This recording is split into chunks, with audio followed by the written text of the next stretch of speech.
أعوذ بالله من الشيطان الرجيم بسم الله الرحمن الرحيم الحمد لله رب العالمين والعاقبة للمتقين والصلاة والسلام على أشرف الأنبياء والمرسلين وعلى آله وأصحابه أجمعين أما بعد فقد قال الله عز وجل في كتابه العزيز لقد كان لكم في رسول الله أسوة حسنة وقال الله عز وجل إن الله وملائكته يصلون على النبي يا أيها الذين آمنوا صلوا عليه وسلموا تسليما اللهم صل على سيدنا ومولانا محمد وبارك وسلم وصل عليه الصلاة والسلام عليك يا رسول الله وعلى آلك وأصحابك يا حبيب الله.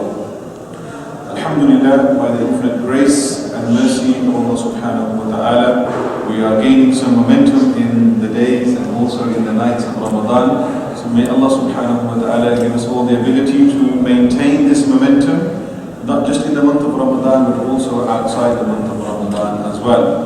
It's important that we utilize our time effectively during the days and nights and make sure that we seek all of the blessings that we can possibly do, which is physically capable for us humans to achieve in the days and nights of Ramadan. So every time you have a moment available to yourself, spend it with Allah subhanahu wa ta'ala in the zikr, in the shukr, in the tawbah, and send salutations upon the Prophet sallallahu ta'ala alayhi wa sallam. So as usual, I always begin with the 6 points that I want to ask you. So the first point that we all must achieve every single day in our checklist is the salah, 5 times salah. And the second thing was charity. Third, respecting your parents and maintaining your ties of kinship. Good. Fourth, dua. Good. Fifth, Quran recitation of the Quran abundantly. MashaAllah. The last one good extra deed during the day. Who can put their hand up and put their hand on their heart as well as put their hand up in the house of Allah subhanahu wa ta'ala and say, I've actually completed the checklist that the Prophet sallallahu ta'ala recommended for us to achieve in the days and nights of Ramadan. So if you can't put it up, make sure that you have that extra effort and you can complete it today, and inshallah you can also complete it tomorrow as well. So yesterday we talked about the youth, or rather the childhood of the Prophet sallallahu ta'ala alayhi wa sallam, and majority of the times when our scholars they discuss the life of the Prophet sallallahu ta'ala alayhi wa sallam, they mainly focus on the 23 years of Nabuwwat, i.e. the 23 years of prophethood, the 10 years that he spent in Makkah and the 13 years that he spent in Medina. They mainly talk about these 23 years.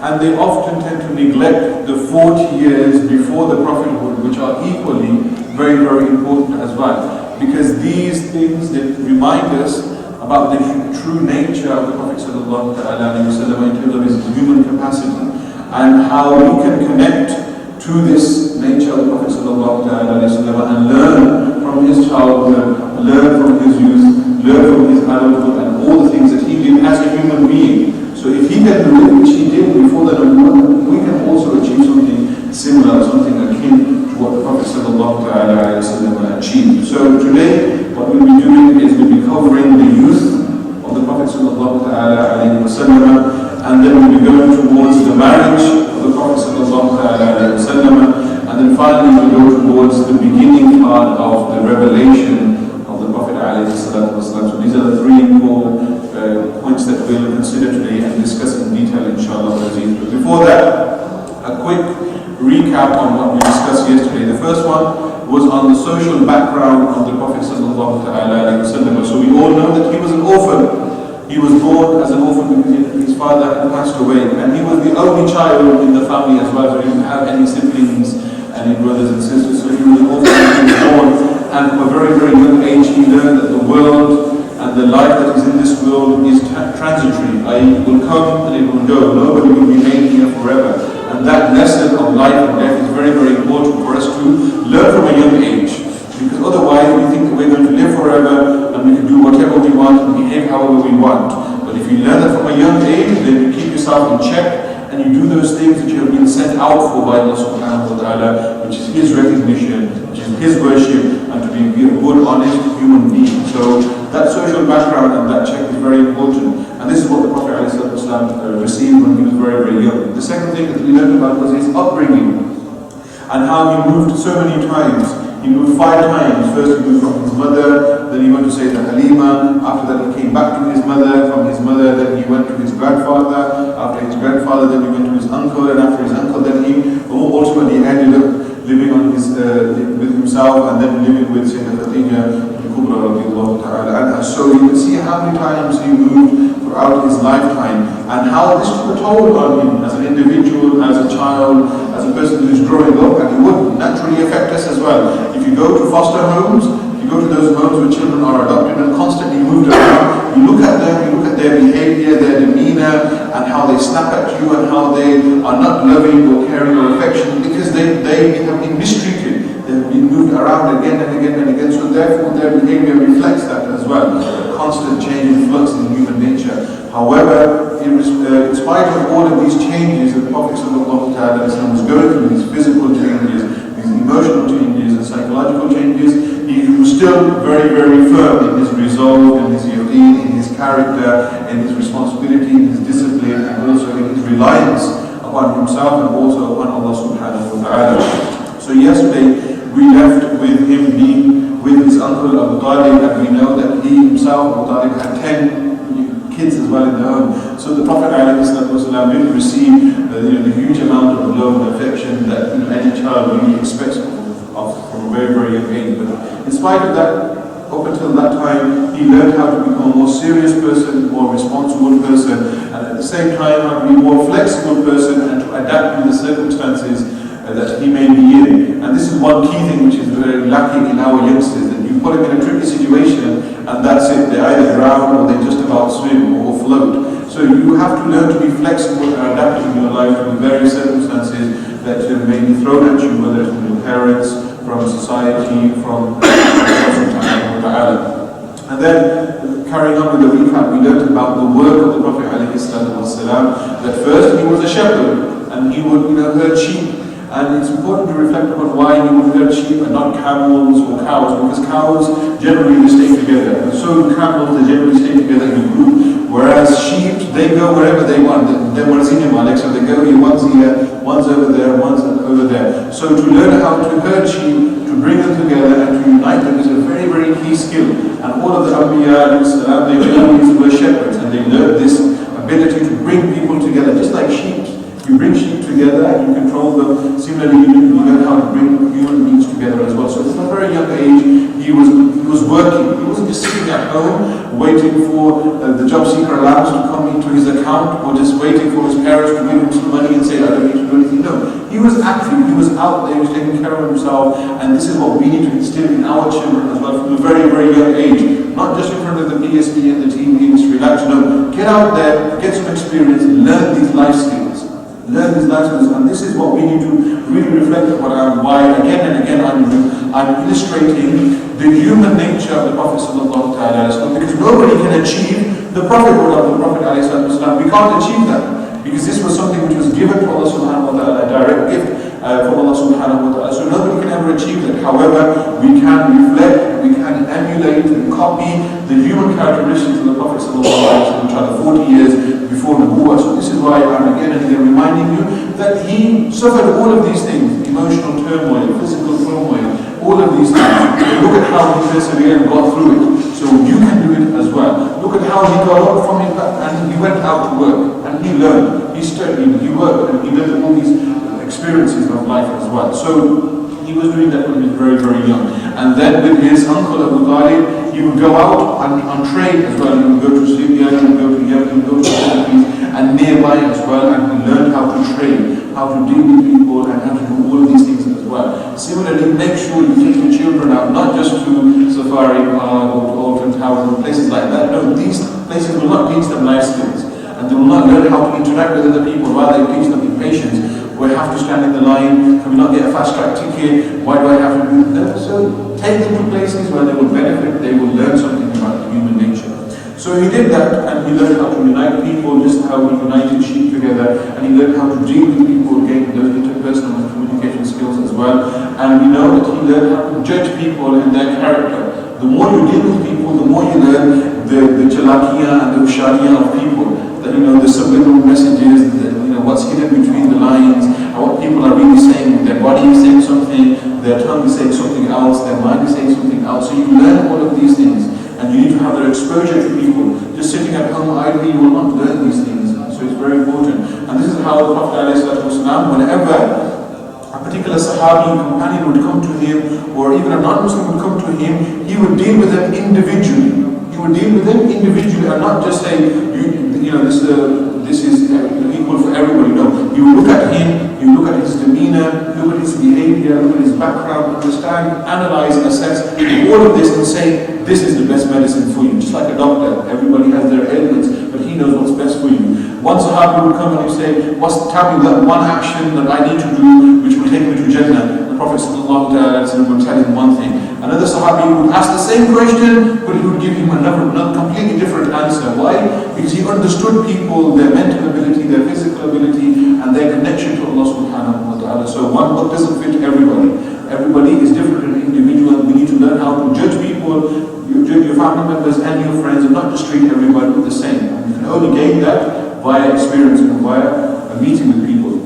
And then we also learned about the financial status of the Prophet ﷺ. Yes, he was from a very prestigious background, from the Quraysh tribe, and very well known and respected. But in spite of that, they weren't very well off. They weren't financially, as good as the other tribes over there. But because due to his nobility and being from the Quraysh tribe, he was intermingling with those people who were rich. So he himself was of a very, very modest background, but he was intermingling with other people. So he learned the harsh life, the poor life, the middle class, as well as the high life, and he intermingled with all of these people and didn't just seclude himself. Unfortunately, in this day and age, those who are rich, they don't even go to the local hospices or the local hospitals or to find out people how they're doing. Those who are less fortunate, because they're in their own little world. And those who are poor, they just constantly look at people and say, I wish I had this, why does he have this? So we need to intermingle and we learn from each other. If he has something, then how can we achieve something like that? Keep to that. And do sabr and do shukr to Allah subhanahu wa ta'ala. So his financial status wasn't as amazing, but in spite of that, he was thankful to Allah subhanahu wa ta'ala. From his social activities, we learned that he interacted locally in society. He would help out wherever was possible, and also he was socially active as well as politically active as well. Socially, he would help out people, whether that's helping somebody cross the road, helping somebody with their shopping, all of these normal things that a human being should do.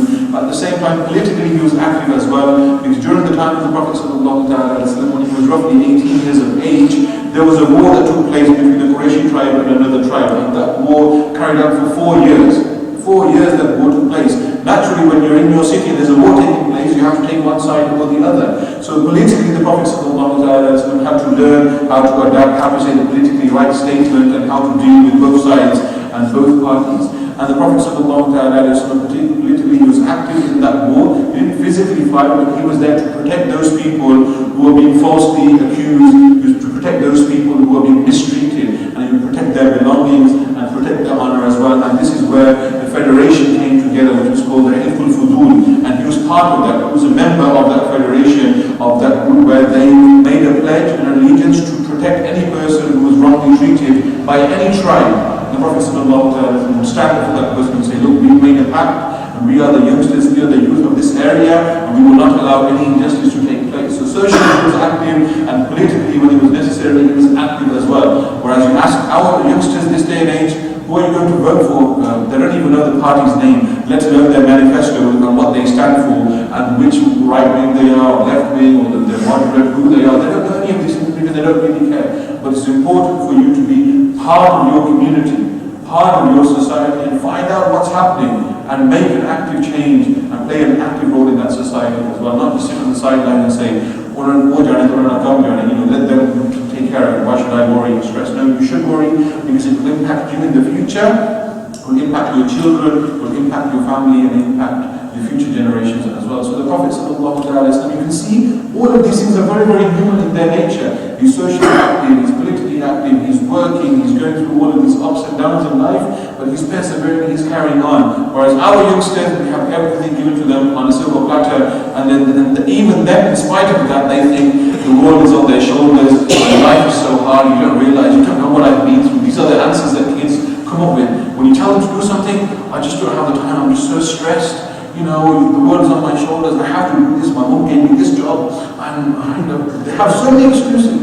But look at the Prophet ﷺ and all the things that he went through, but in spite of that, how happy he is and the things that he is achieving and doing and learning as well. And we also learn from his educational background that he wasn't taught by any man, he wasn't taught by any woman. And people wrongly use the term that he was illiterate. This is not the best of ways to use to how to describe the Prophet ﷺ. He was unlettered, he was untaught by any man, by any human being. He was taught directly by divine inspiration. He was taught by Allah subhanahu wa ta'ala. So illiterate is not the most appropriate of words that we should use, but rather unlettered, the unlettered Prophet, the unlettered messenger sallallahu alayhi wa sallam. But in spite of that, he was the best of teachers. He became the best of human beings, and he taught people how to transform themselves and change themselves. If knowledge does not transform you, if knowledge does not change you, then that knowledge is useless. If you see a professor, if you see a lecturer, if you see a doctor, and that person is not merciful, he's not kind, he's not compassionate, he's not considerate, and he's not talking to you in a loving manner, then what's the point of all of that knowledge that he has achieved throughout his life? It's useless.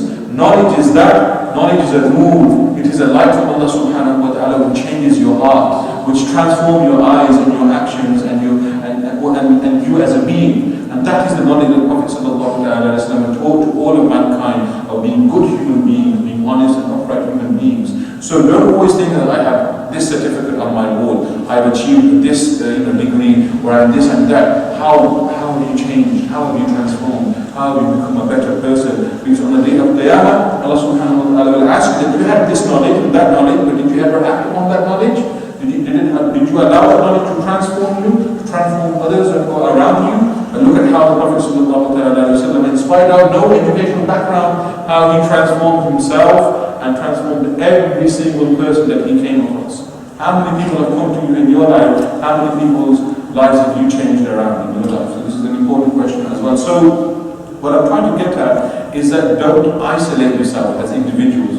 It doesn't matter who you are, what you become, how successful you are, or how unsuccessful you are. Don't isolate yourself in any way or form. Socialize with people, interact with people, and this is the biggest thing that we lack as the youngsters, the youth, the new generation, because we are so embedded with our technology, with the computer, everything, that we fail just to have simple conversations with our brothers and sisters. We don't know what to say, and if we have a conversation with them, oh, just text me and I'll reply to you, or email me that and I'll get back to you. We say this to our own family members, and sometimes we sat downstairs and we'll give them a call, can you get this for me when you come downstairs? The whole interaction with human beings has unfortunately gone, but nonetheless, it's important for us to get out into our community, find the local orphanage, find the local hospital, and sit with those people, learn from them people, share our feelings and stories with them, and learn from them as well, because this is what the Prophet ﷺ did when he was young, and this is how he matured, how he became a better human being, and how he changed the life of other people as well. So we move on. That was not a brief summary, but an extended summary, but nonetheless it's an important reminder for us of what we learned about the childhood of the Prophet ﷺ. So today we move on towards his youth as well. So it carries on. So he doesn't stop, he carries on learning, and Allah subhanahu wa ta'ala carries on teaching the Prophet ﷺ. So at the age of 25 roughly, the Prophet ﷺ, he still needed to learn more. And Allah subhanahu wa ta'ala still needed to put him through various challenges in order for him to mature, in order for him to gain more experience from his life as well. And one of the biggest experiences that we may have as youngsters growing up is the ability to travel. You could live all your life in Ashton, and what you learn in 20 years, you could learn the same amount in 1 month of travel, or maybe 6 months of travel to a foreign country, believe me. And travel is very, very important, and that is why even Allah subhanahu wa ta'ala mentions, وَسِيرُوا فِي الْأَرْضِ, that go out into the earth and see the other nations, see the signs of Allah subhanahu wa ta'ala, interact with other people, sit down with them, talk with them, dine with them, sleep with them, travel with them. These are very, very important skills to learn. And Allah subhanahu wa ta'ala mentions again and again, why do you think the earth is not small? Go broaden your horizons and go and travel. And this is why Allah subhanahu wa ta'ala wanted the Prophet sallallahu alaihi wasallam to deal with people from different backgrounds, because he knew how to deal with the Quraysh. He knew how to deal with those tribes in this particular area, but dealing with other people who have different characteristics, different cultures, different ways, different thoughts, all of these things are also crucially important as well. So whilst we as Pakistani Muslims, as Indian Muslims, as Sri Lankan Muslims, as Indian Muslims, the Bangladeshi Muslims, we may know how to deal with each other because our cultures overlap. But how many of us actually make an active effort to go and learn about the English tradition, what an Englishman is, what he likes, what he dislikes, why does he have a stiff upper lip? All of these things is important for you to find out about the people that you live around. And this is why Prophet ﷺ knew that his message was not going to be contained within Makkah and Medina. It needed to be spread far and wide, and therefore he needed to understand what these people were like, what made them tick, what was their strength, and what were their weaknesses, and how he could share the message with them most effectively. So learn about your neighbors, learn about the different cultures, learn about who lives amongst you and around you, so that you can interact with them and engage with them effectively. And this is why Allah subhanahu wa ta'ala was sending the Prophet sallallahu ta'ala via his uncle Abu Talib to Syria, to Sham, to Yemen, to all these far places to go and trade, to meet different people, because you know the Silk Route went from China all the way across through Pakistan, through Afghanistan, through Iran, all the way to Makkah and Medina, and also through Syria as well. So this is the whole China, the Silk Route.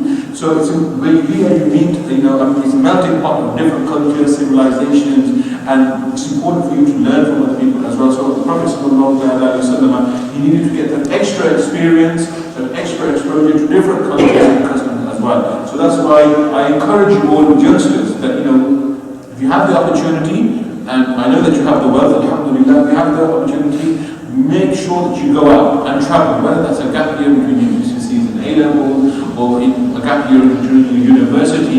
If you do have an opportunity, do travel. Go to the poor places in Pakistan, go to a third world country, and you will see how they are living, how they are surviving. Interact with them, talk with them, go to other places as well, because these will give you life skills, essential skills for your survival. So the Prophet ﷺ, as you know, he started working for Sayyidah Khadija al-Kubra radiallahu ta'ala anha, and the Prophet sallallahu alayhi wa sallam, he met her via his uncle, and she heard a lot about the Prophet sallallahu ta'ala alayhi wa sallam. So Sayyidina Abu Talib, may Allah be pleased with him, he approached the Prophet sallallahu ta'ala and said, look, there is this woman, she's a businesswoman, she's very astute, she's very on the ball, she's very successful. I want you to go and work for her, and she will send you to places far and wide.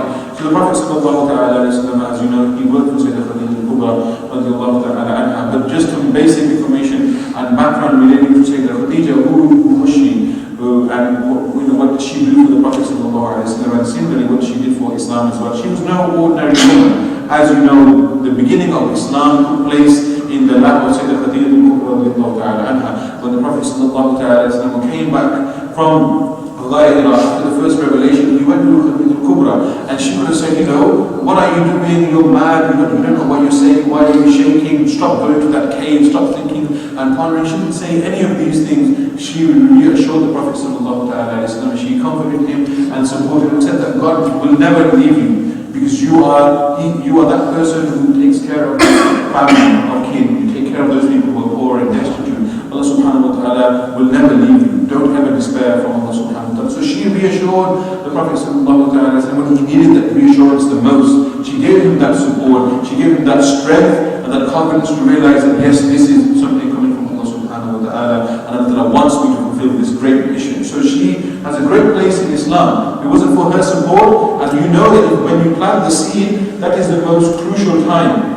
That is the most crucial time. If you do not plant the seed correctly, if you plant it in a ground which is barren, or in a place where it is not conducive to the growing of the seed, then that seed will not grow. And she was there, she was allowing the seeds of Islam, the roots of Islam to grow, to be embedded in the earth, and saying, this is where Islam will begin. She became the first Muslimah, and she was there supporting the Prophet sallallahu alaihi wasallam as long as she lived. So she plays a huge role, and all women in Islam, they play a huge role in propagating Islam and strengthening Islam as well. So she was no ordinary woman, she was a very, very successful woman.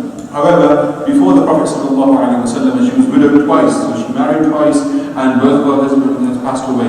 And by the time that she came across the Prophet ﷺ, she was roughly the age of 40, so she was 40 years of age. So she heard about the Prophet ﷺ, and as any businesswoman or businessman, they want to make sure that before you hire somebody, they're the right person. Whenever you hire an employee, you make sure that he checks certain criteria and he's able and capable of doing what you need him to do. Otherwise, you end up losing your business and your reputation. So she wanted to test the Prophet sallallahu alaihi wasallam. So she sent one of her servants, and his name was Maysara. She sent Maysara with the Prophet ﷺ, and she gave him a small caravan. So not a huge big caravan, she just wanted to test him, and this is what we do as well. We test our children, we give them something small. If they learn to take care of that thing, then we give them a bit more responsibility. So she wanted to test the Prophet ﷺ, and then she sent Maysara as well to observe him, to see how he would deal with people, whether he would do any beimani, farebi, chalaki, jhool, all of these things. She wanted to see the reality of the Prophet ﷺ. Similarly, when you are going to work, know that you are responsible, and you must work diligently, and you must work honestly as well. Never do any form of beimani whatsoever when you are at work. When you made a contract with your employer that I will work X amount of hours, then you must fulfill your contract, you must fulfill your pledge, you must fulfill that contract that you have made with them, otherwise you are breaking the pact. And Allah subhanahu wa ta'ala will take you to account on the day of Qiyamah for breaking that contract. So therefore you must be very, very careful and vigilant. If you have a 10-minute break, take your 10-minute break, don't take 11 minutes and then expect you to be paid, because that 1 minute, you don't deserve to be paid for that 1 minute. So Maysara was sent with the Prophet ﷺ to see how honest he was, how upright he was, how diligent he was in all of his dealings with the caravan of Sayyidah Khadija al-Kubra. And his honesty was there. Maysara could see that he was absolutely honest, he was diligent, and the 3 trips that he went with, Maysara went with the Prophet ﷺ on 3 trips to Yemen, and every time they would go, they would come back with more and more money, i.e. more and more profit. And he could only praise the Prophet ﷺ for his honesty, for his forthrightness, and not conceding any defects, and telling people that this is a defect, this is a shortcoming, and then saying, if you want to buy it, this is the price. And then handling and bartering, and all of these natural things as well. However, if somebody asks us to go and work with him, me? Why do I have to work? Or I'll go and ask the government. But no, the Prophet ﷺ work, he didn't sit at home. Similarly, you need to work, get off your backside, become more active in your communities, in your society, and do something and learn something. And so the Prophet ﷺ, every time he went, he made a profit, and he dealt with the caravan, he dealt with all of his items in an honest and upright manner as well. And he never bowed down to any of the idols. And similarly, neither did Sayyidah Khadija al-Kubra bowed down to any other things. You know, when people used to mix, they used to bring their gods with them. They used to say, look, you have to give me a discount. My God's like this, and you have to give me a discount. My God's like this as well. So they used to do all of these things. But the Prophet ﷺ never bowed down to any god or idol. And he said, no, I don't believe in any of those. Let's do business. Forget that. Let's just do business. So he was very, very professional in his dealings as well. So the Prophet ﷺ fulfilled his employment. How many of us can actually say that, wait a minute, I deserve every single penny that I have received? Very, very few people can actually say that, because we always take an extra few minutes here and there when we're supposed to be working, we're slouching or being very, very lethargic, and as soon as the boss comes with the back is straight, when you start moving around, you look like, wow, you've been working so hard and the sweat is coming off you, and wow, what a great employee I have. But the reality is otherwise. So make sure that you fulfill your employment to the fullest of senses. So, I'll give you a simple example. When Sayyidah Khadija al-Kubra gave the Prophet ﷺ the caravan, before he actually would arrive at the destination to sell all of his products and items, he actually sold them on the way. So his reputation became so good, and he was known for his honesty, that everybody would know, the traders would know, the buyers would know that this man does not lie. He's al-Amin, he's Sadiq. Therefore, if he's selling us something on the way, even though we haven't seen it, then let's buy it. So he would sell all of his items, all of the commodities along the way, he would make the deals, and when he would reach Yemen, reach the city, all he would do is hand them over, get the money and come back. And other people like Abu Sufyan and other people who were very, very talented tradesmen, and they would be there for weeks and weeks and weeks, 3 to 4 to 5 weeks. But the Prophet would be there, do the job, get the money and be back and be able to turn over the money a lot quicker and bring about more profit and success to his employer, which was Sayyidah Khadija al-Kubra radiallahu ta'ala anha. So this success, it had a positive effect on Sayyidah Khadija al-Kubra radiallahu ta'ala anha, and then she became more and more inclined to the Prophet sallallahu ta'ala alayhi wa sallam. But before she came inclined towards the Prophet alayhi wa sallam, what did he actually achieve? He proved himself. He proved himself that, wait a minute, I'm worthy, I'm honest, I'm upright, and all of these things, but I've proven myself in terms of my character. How many of us have actually proved to our parents, prove to our employers that actually we're worth it, we're worthwhile. You need to invest in us, you need to keep us because I can do this. When I do it to the best of my ability as well. So this is the Prophet ﷺ working hard, working diligently, and proving himself. And this is the lesson that we need to take. That wherever you are, wherever you may be, whether you're working for money or you're working for free, make sure you prove yourself and you fulfill your rights as an employee to your employer. So the Prophet ﷺ, he's become more and more successful, and he's become more and more experienced as he's traveled and he's learned his life skills, which are crucial to every single human being. And then the Prophet sallallahu alaihi wasallam, Allah subhanahu wa ta'ala wants to give him even more experience, so bring him more and more closer to the nubuwwah, because leadership requires a huge amount of experience and a huge amount of resolve as well. So Allah subhanahu wa ta'ala, as you know, the divine plan is directing him in this particular way, that through his orphanage, through his childhood, through his youth, he's learning all of these things to become a better, more wholesome human being as well. So this is the Prophet ﷺ. But the final thing which remained before all of these things, so he's had his childhood, he was an orphan, he had his childhood, he's got a job, he's been working hard, he's become more experienced, he's had all of these things, and he's traveled. One thing which is remaining, which you need to complete your life, is you need to marry.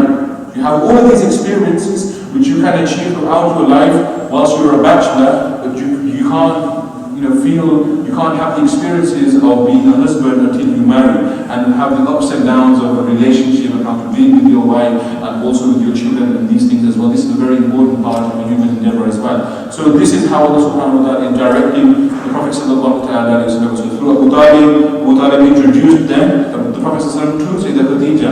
Then Khadija took him on as an employee, and then now the direction is going towards marriage as well. So the Prophet ﷺ needed to marry to lead a successful life, to lead a successful family, in order to teach other people how to be a good husband, how to be a good father, how to be a good human being as well. So what are the 4 things that the Prophet ﷺ had? He was kindness, he was honesty, his uprightness, and also his cheerfulness as well. Many people, when they work, after a couple of weeks, their smiles go, and then they start frowning and they say, I hate coming to work, I hate getting out of bed. But the Prophet ﷺ, as long as he worked with Sayyidah Khadija, he was always cheerful.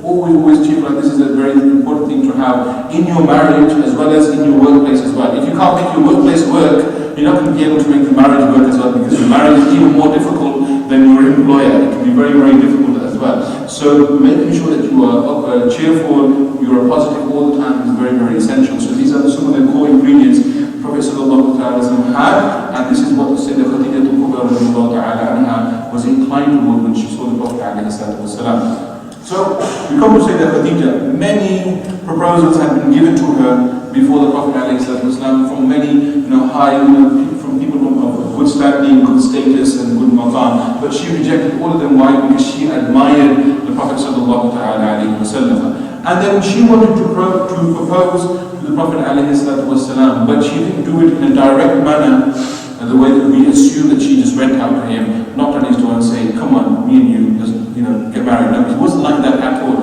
There was a way, and the tariqah, the method is very, very important for the sisters to consider, for our mothers to consider, and also for the husbands and all of you who are here also to consider as well, the method that she employed and how to propose to the Prophet ﷺ, because throughout this method, she maintained her dignity, she maintained her independence, and she maintained her honor as well. And I'll explain to you how she did it. So what she did, rather than going directly to the Prophet ﷺ, she used one of her friends. She used one of her friends, and her name was Nafisa. Her name was Nafisa. And she was very, very mature, individual. She was a very, very close friend of the Prophet ﷺ.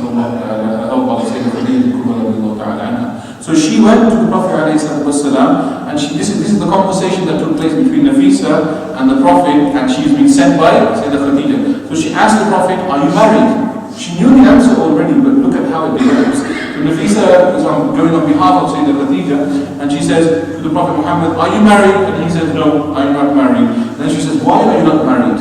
The Prophet ﷺ mentioned, well, with this poverty and with this situation that I'm currently in, because he didn't own property, he didn't have a huge amount of money. Whatever money he had, he would spend on the children of Abu Talib, he would give Abu Talib and spend on whatever remaining that he had on himself as well. And to marry, you need to be able to provide a house, provisions, food, kapra, so many things. So he said, with this poverty, who would marry me? And then Nafisa replied, well, Khadija would. So this is how, look at how she just planted the seed. She said, well, Khadija would. And then Muhammad replied, would she accept me? And Nafisa said, well, I'll go back to her and I'll talk to her about it. So I'll ask her whether she'd be happy to marry you or not. So look, after 2 days, she went back to the Prophet ﷺ and she said to him that yes, she approves of the marriage. So then Sayyidina Abu Talib got involved, Prophet ﷺ then got involved directly, and then the marriage proposal went on as well. So what I'm trying to get at in terms of how to propose is very, very important, because in this day and age, if you just, especially for a woman just goes directly to the suitor, directly to the groom to be and says, look, I want to marry you, then her dignity and her honor will be degraded. Why do I say that? Because when you work hard for something, then you appreciate that. Especially when you have to jump through hoops, as they say, I have to do this, I have to do that in order to marry my wife to be. When you jump through hoops, you work hard for something, then you appreciate not only the marriage, but you also appreciate your wife as well. However, if she's given to you on a silver platter, then you won't appreciate it all. Your mother and father just gave you away, they didn't care, they just wanted to get rid of you. These are the thoughts that will go through your mind as well. So this is how she maintained her honor and dignity, that I should have to lower myself and the proposal should come in a neutral way. So this is how she approached the Prophet ﷺ. By contrast, as you can see in this day and age, many marriages, when they happen so instantaneously and so directly, then they also break up as well, because you don't have an appreciation for the other person. And that's why even in the Sharia that we have to stipulate a dowry. A dowry is the hakmar. So the first of all, the groom to be, he has to go, work, earn enough money to get the gold, or the money, or the property, whatever has been stipulated in the dowry, in order for him to give it to his wife. So he will actually appreciate, wait a minute, I'm doing all of this for my wife to be. So you understand the hardship that he's going through, he will appreciate his wife. And similarly, he has to seek the consent of the guardian as well. So he has to go directly, use his own father, use his friend or cousin, go to the father-in-law and say, look, I'm such a person, I'd like to marry your daughter, and then he'll say, I'll think about it, come back again. So when you go through these hardships, going forward and back, you actually appreciate your wife, because you have a vested interest on what you actually want to achieve. Whereas if it's something directly, I look at her, she looks at me, yeah, come again, then that relationship will suffer in the future as well, because you don't have that vested interest, you don't have that appreciation, and you haven't gone through the hardships of trying to gain each other's pleasure and gain each other's satisfaction. And wait a minute, I've done so much for you, and she realizes I've done so much for you as well. So this is how Sayyidah Khadija al-Kubra used the method to propose to the Prophet ﷺ. At the same time, she maintained her status, she maintained her maqam, her dignity and her honor as well. And the Prophet ﷺ then obviously went with his uncle and accepted the proposal as well. So this is an important thing I wanted to share with you as well. So the Prophet ﷺ was married to Sayyidah Khadija al-Kubra 25 years. Sayyidah Khadija al-Kubra was 40 years of age, and she was widowed twice. She had kids previously as well. She was 40 years of age. The Prophet ﷺ was 25 years of age. And he had worked really, really hard. And he had worked extremely hard, as you know, from his childhood and from his youth. And now he was at this point where he could marry Sayyidah Khadija al-Kubra. But you see that their marriage lasted for an extremely long period of time. Why? Because they came together for the sake of Allah subhanahu wa ta'ala, and they appreciated the responsibility that they had for each other and the maturity in their relationship as well, and they maintained each other as well. This is an important thing that the Prophet sallallahu ta'ala alayhi wa sallam, he, even before marrying Sayyidah Khadija, he respected women. Many people we marry and we think we own our wives, or we can say whatever we want, we can do whatever we want. But no, when the Prophet ﷺ married her, even though she was older than the Prophet ﷺ, he still felt a responsibility towards her, and he had that maturity in their relationship, and he maintained that adab, that akhlaq, and that respect between each other as well. And as a consequence, their relationship lasted for such a long time as well. Financially, even though Sayyidah Khadija, she was, his employer, and she was better off than the Prophet ﷺ. But when the Prophet ﷺ married, he actually went out and he got another employer. So he could financially take care of his wife. And not just think, I'll do my bed, I'll sit at home, I'll take the money from my wife, I'll take the money from the in-laws, and that's it. went out, he could have done those things, but no, he went out, found another employer, and he worked for him, and then he provided for his wife.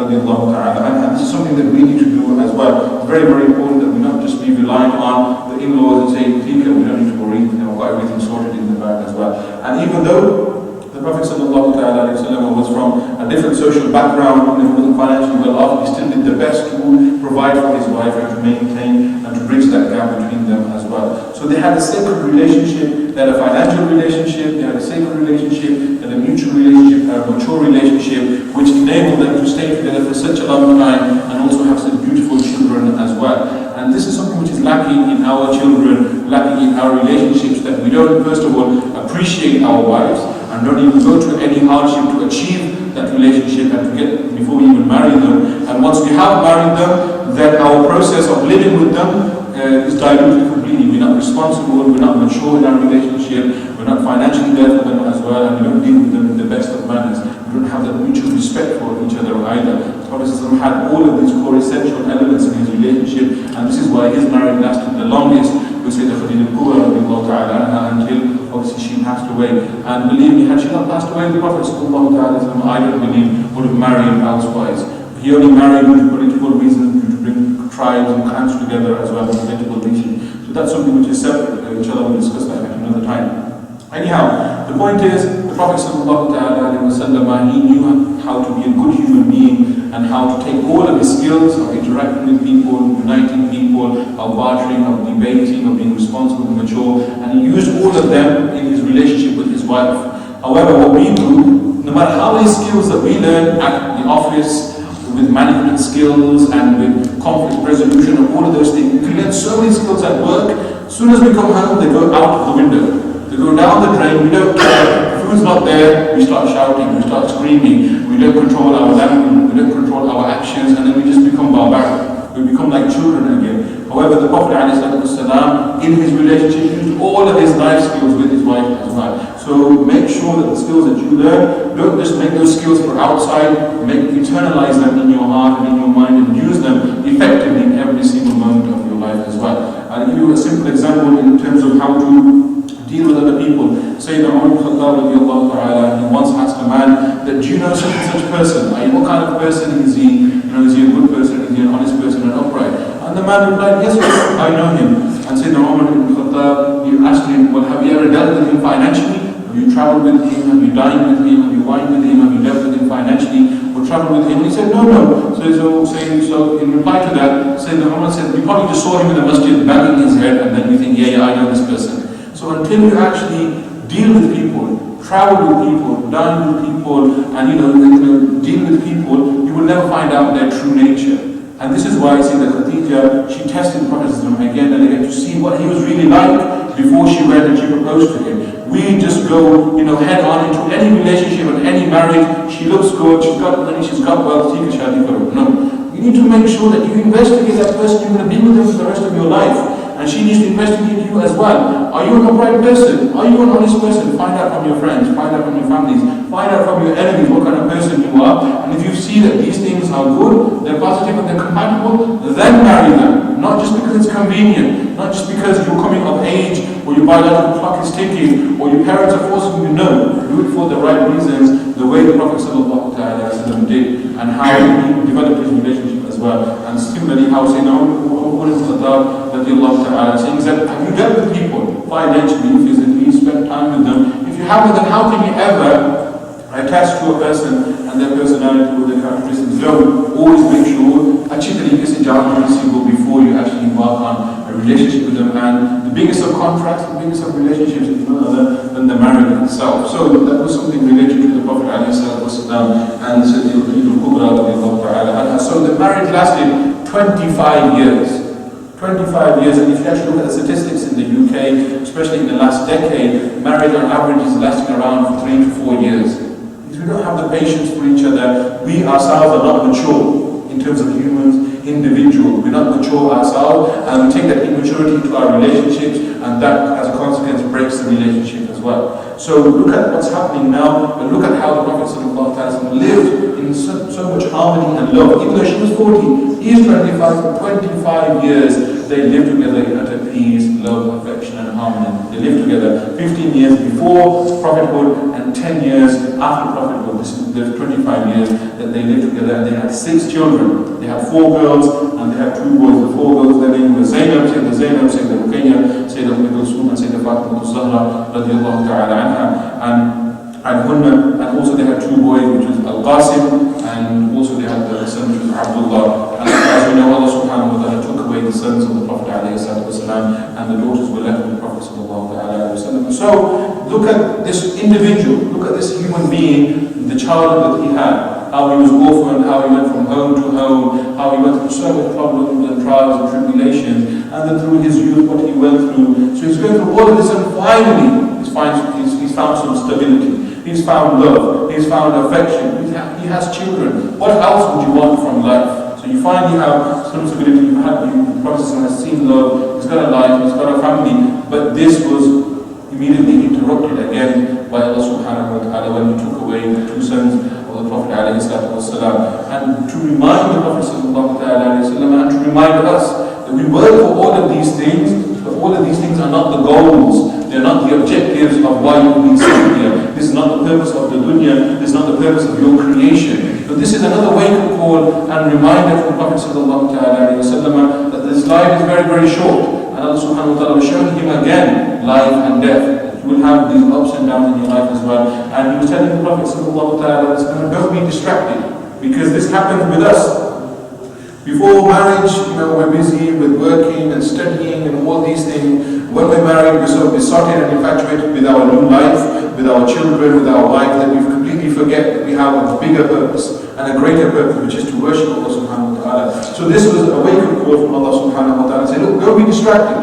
And Allah subhanahu wa ta'ala in the Quran, he mentions in various places that your wives are a distraction for you, your children are a distraction for you, they are a fitna for you, they are a challenge for you as well from Allah subhanahu wa ta'ala. So don't be distracted. So here the Prophet sallallahu alayhi wa sallam is reminded, don't be distracted. His sons are taken away from him, and then Allah subhanahu wa ta'ala is preparing him again even more to get closer to that goal of leadership, get closer to the prophethood, get closer to the revelation that Allah subhanahu wa ta'ala was about to bring him. So you see that his father was taken away, his mother was taken away, his grandfather was taken away, his uncle was taken away, and then his 2 sons were taken away as well, and ultimately you see that his uncle and also his wife was taken away as well, to give him that realization that life is short.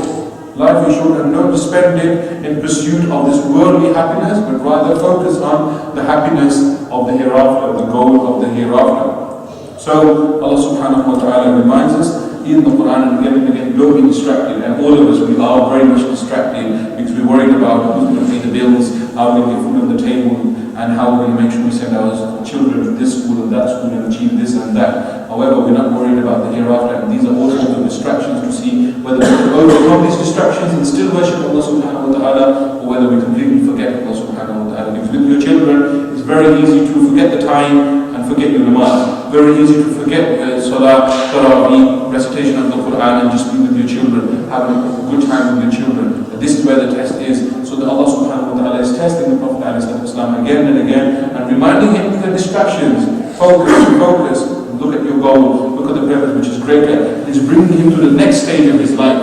So you can see all of these stages, from his childhood, from his orphanage, his youth, all of these are stages directing him and bringing him towards something which is great, which is the prophethood of Allah that Allah subhanahu wa ta'ala was about to bring him towards. So Allah subhanahu wa ta'ala brings him to the prophethood, and the prophethood, as you know, it began when the Prophet sallallahu alaihi wasallam was starting to go into Ghar Hira, start worshiping Allah subhanahu wa ta'ala abundantly there. And just before we go to the prophethood itself, I would just want to share with you one more experience, hadith with you of the leadership quality of the Prophet sallallahu alaihi wasallam. And all of you will be well accustomed to this very hadith when the Prophet sallallahu alaihi wasallam was there in Makkah al-Mukarramah, and the Quraysh, they wanted to rebuild the Kaaba. You know the story, when they wanted to rebuild the Kaaba, and all of them were first afraid that if we are to destroy the Kaaba, and rebuild it, we might be destroyed just the way Abraha was destroyed with his army of elephants, and the birds came and they completely destroyed. So they were first quite scared of rebuilding the Kaaba. But then one of them took the first brave step and said, no, we're doing this for the right reasons, therefore Allah shouldn't punish us whatsoever. So Allah subhanahu wa ta'ala didn't punish them because their intention was right, which is to rebuild the Kaaba.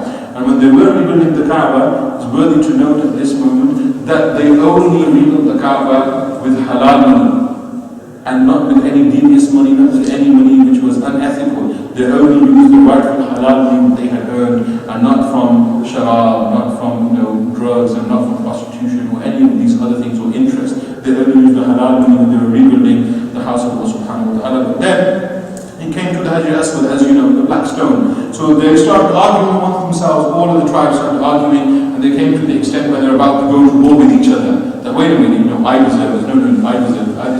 They're about to go to war. So the Prophet sallallahu alaihi wasallam, as you know, Allah subhanahu wa ta'ala is directing him in all of these situations and scenarios, and all of these situations, he's guiding him. So they decide that whoever comes through the doors, the next person to come through the door into the Kaaba, we will take him as our arbiter, we will take him as our judge. Whatever he decides, we will follow that. So Allah subhanahu wa ta'ala, look how he directs the Prophet sallallahu alaihi wasallam in this scene, and he brings him to the house of Allah subhanahu wa ta'ala, to the Kaaba, and then they see him and they all unanimously agree that yes, we will take him as our judge. Whatever he decides, we will follow him. So the Prophet would have to come. But they trusted him as an upright person, as an honest person, and that he would do what was right, politically right, socially right, religiously right. They accepted this from the Prophet sallallahu alaihi wasallam. So immediately the Prophet sallallahu alaihi wasallam, he was very, very quick on his feet, and he used his leadership skills. He used all of the experiences that he had gained throughout his life. And he said, he took off his cloak, and he placed his cloak, his chadar on the floor, and then he picked up the Hajar Aswad and he placed it in the center of the cloak, of the chadar, and then he got all of the tribe to hold the cloak from either end, and then they all took it to the corner of the Kaaba, and the Prophet sallallahu alaihi wasallam picked up the Hajar Aswad, and then he placed it in the Kaaba itself. He prevented a feud, he prevented another war, he prevented the potential another calamity as well. He showed his leadership skills and his ability to adapt to any particular situation. He gained all of this is before prophethood, before Nabuwah, and he learned how to use his skills effectively. Similarly, whenever you are in any situation, don't just think, Dua al-Qamtal Yasin, this is what we do. Whenever we're in a tricky situation, no. What have you been doing all your life? If you haven't prepared for this situation, what have you been doing? If you don't know how to calculate, if you don't know how to get yourself in a tricky situation, then where have you wasted the last 30 years of your life? So the Prophet ﷺ didn't waste any moment of his life, neither his experiences, and he used his ability to make other people, to solve situations and to provide solutions as well. And he rebuilt the Kaaba with the Quraysh at that time, with the halal money that was with them, and then he united them as well, and this was completed, and the dispute was prevented. So this was Allah's plan, to show them that this is your leader, and this is who you must follow. But as you know, that they disputed with the Prophet ﷺ for financial reasons. But irrespective, inshallah, even that, Allah subhanahu wa ta'ala mentions that in the Quran as well, فَإِنَّهُمْ لَا يُكَذِّبُونَكَ وَلَا, that they don't actually falsify you, they actually are going against you for financial reasons, and they're actually denying the verses and signs of Allah subhanahu wa ta'ala. So, He has united them together, and He has showed them that this is how you need to work together as well. And then you see that this is bringing the Prophet sallallahu alaihi wasallam closer to the Nabuwah, closer to the revelation. And I just want to share with you one thing before the revelation begins, which is the statement of Anas ibn Malik. And he mentions the Prophet sallallahu alaihi wasallam that when he entered into the city of Medina, in Madinatul Munawwara, it was the day of Monday. So subhanallah, when he was born it was a Monday, and we know that he illuminated the entire universe. And Sayyidina Anas ibn Malik, he mentions that when the Prophet sallallahu alaihi wasallam arrived in Madinatul Munawwara, he illuminated the entire city. Everybody was elated, everybody was joyous and happy, and there was this nur which illuminated the entire city. And then he mentioned that when the Prophet ﷺ passed away, then the entire city of Medina became dark. This is how they describe the arrival of the Prophet ﷺ, and how when he went, then there was complete and utter darkness in the city of Medina. So what I want to say from this very point is that how many lives, how many cities, how many homes have you illuminated with your arrival? Where you go, the people that you meet, the people that you interact with, do you bring light to their lives? Do you bring guidance to their lives? Do you bring happiness and joy and tranquility to their lives? Do you do any of these things the way the Prophet ﷺ did? And that is why when he left this physical dunya, they described that light, that guidance, that love, that affection was no longer there, because the Prophet ﷺ was no longer physically with them as well. well. So make sure you carry the light of Nubuwwah, carry the light of prophethood, carry the light of Nur of the Prophet sallallahu alaihi wasallam, and touch people's lives and change people's lives with your character, and know that Allah subhanahu wa ta'ala will illuminate your life and also illuminate the lives of those people that you touch as well. So after all of this preparation, through his childhood, through his orphanage, through his youth, through his marriage, and the loss of his children, we come closer and closer for him to be prepared to receive the revelation from Allah subhanahu wa ta'ala. He has been physically prepared, mentally prepared, emotionally prepared for all of these things, and how to deal with all of the most trickiest of situations, the most troublesome of situations. He has done all of these things, and now Allah subhanahu wa ta'ala is about the responsibility of all of the universe, all of mankind, under the shoulders of the Prophet sallallahu alaihi wasallam, to bring about peace, to bring about justice, to bring about reform, to bring about transformation in the city of Makkah and also throughout the world and the empire of Allah subhanahu wa ta'ala as well. So inshallah, tomorrow we'll carry on with the beginning. So this was just up until now, how Allah subhanahu wa ta'ala, as you can see, has prepared him through all of these stages, and we'll come to the beginning of the revelation. So inshallah, we'll discuss the beginning of revelation tomorrow. May Allah subhanahu wa ta'ala give us the ability to act upon the 6 checklists the Prophet sallallahu alaihi wasallam has mentioned, and to prepare ourselves physically, intellectually, emotionally, mentally, for any eventuality, for any problem that may come in our way. And then after, try and do our best with what we have in terms of our experience and knowledge, then we rely upon Allah subhanahu wa ta'ala as well. Because the Prophet didn't rely upon Allah subhanahu wa ta'ala, he used all of these things first, and then he joined that with the reliance on Allah subhanahu wa ta'ala.